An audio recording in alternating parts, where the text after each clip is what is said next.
Hello, welcome to another video on Hitler's consolidation of power, the methods that he used. Better late than never. I've been promising this one for ages, now I'm just getting around to making it now at the end of the year. But obviously year 10 or year 11, as you're going to be next time I see you. This is obviously a really important topic. It came up in your summer exams. Certainly the thing I'm going to talk about in today's video is something you could have mentioned in one of the 16 markers, and that is the Enabling Act. The Enabling Act, to say Hitler's consolidation of power, the Enabling Act is a really important factor in Hitler consolidating his power. So let me rewind and give a bit of context. So it's been a while since my last video on the Reichstag fire, but it links in with the Reichstag fire. The Reichstag fire has taken place obviously in February 1933, and Hitler has obviously, as I mentioned in the video, been given emergency powers which he's used to eliminate some of his opposition. Then he's called the election on the 5th of March 1933, which has essentially given him 2/3 of the Reichstag. He didn't win a 2/3 majority, but because of deals that he'd done with parties like the National Party, or the Nationalist Party, sorry, and the Centre Party, he was able to essentially have a 2/3 majority. He'd also obviously been able to ban the Communist Party, who had 81 seats, so with them banned, they were out of the way. The Nationalist Party had 52 seats and the Centre Party had 74 seats. So with them on board, he's essentially got a 2/3 majority. And this meant that he could now try to get the Enabling Act passed. Though he did, remember, I've got this written down, he did use members of the SS and the SA to intimidate members of the Reichstag to vote for it. So even though he did essentially have 2/3 of the Reichstag behind him, he did have to rely on members of the SS and the SA to intimidate members of the Reichstag to vote for the Enabling Act. So it says here, 24th of March 1933, the Enabling Act was passed by 440 votes to 94 votes. So 94 voted against and 444 voted for it. So, key question.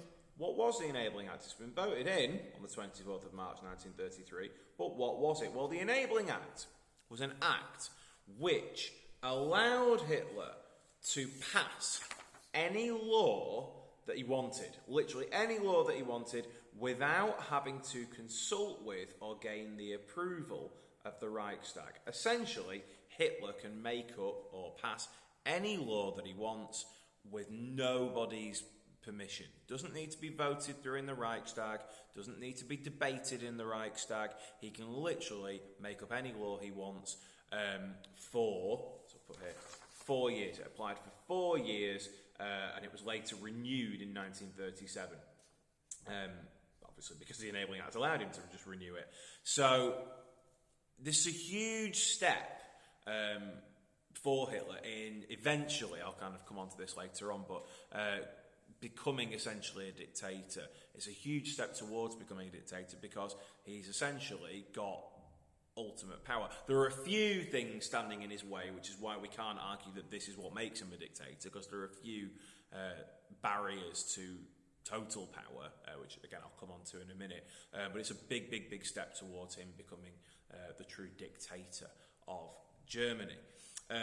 One of the key things that the Enabling Act allowed him to do was to pass laws to eliminate opposition, which he did, and I'll explain some of these measures in a second when I talk about the consequences of the Enabling Act. So I've got them all written down here on lots of little bits of paper. So the first big consequence of the Enabling Act, a big effect of it, was the Reichstag's power and influence was eroded. It no longer made decisions, it was just there to listen to Hitler making speeches. So the Reichstag is essentially redundant because Hitler, as I say, can pass any law he wants, he can do what he wants, he doesn't need the Reichstag. It has no real power anymore because he can just bypass it, which he does, all the time.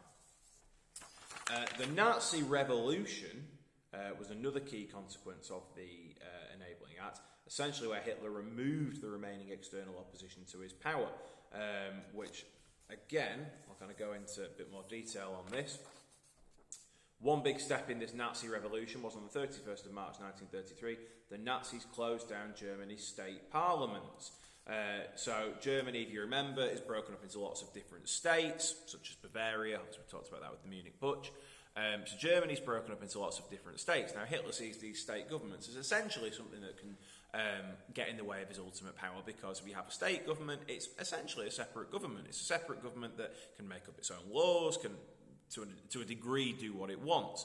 Hitler doesn't want that. He wants every single person, state, whatever in Germany playing to his tune. So he, as I say, closes down the state parliaments.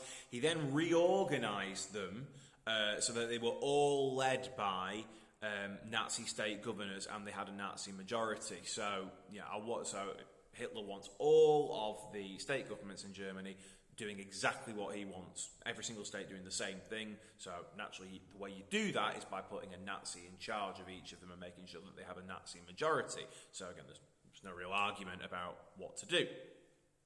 Another big step in this Nazi revolution was on the 2nd of May, 1933, the Nazis broke into the trade union offices and arrested their leaders. Now again, this links in with what I've just talked about with the state governments. The trade unions are another organisation, or groups that can do their own thing, can come up with ideas or policies, if you will. Policies isn't really the right word, but they can certainly go against, potentially, or argue against Nazi policy. So Hitler doesn't want any organisations around that aren't Nazis, that aren't Nazi organisations. So the trade unions are, as I say, a big barrier towards this. So, and also, obviously, trade unions are heavily focused on the working class, and therefore they're more communist than Nazi. So Hitler doesn't want the trade unions around, so they closed down the trade union offices, they arrest the leaders. The Nazis then went on to create their own sort of trade union. They called it the German Workers' Front. Workers were forced to join the German Workers' Front, but it wasn't really a trade union, because the whole idea of a trade union is that it's put together to help the workers and help the workers with pay and working conditions and organising strikes if they want to, and things like that.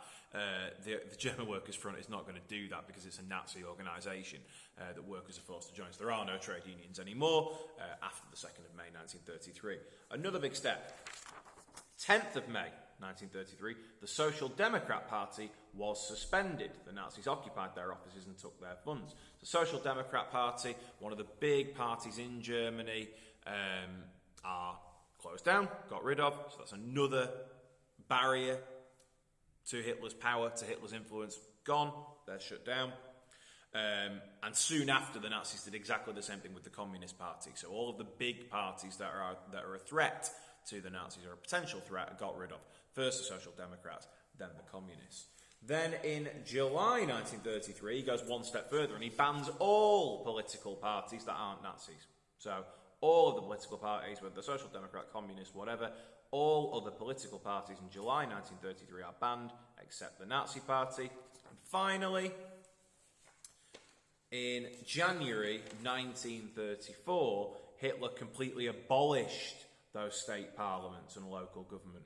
So initially he'd gone about Nazifying them, for want of a better word, back in March 1933, and then less than a year later he just completely got rid of state governments altogether. So there was only one government in Germany, and that was the federal government, the national government.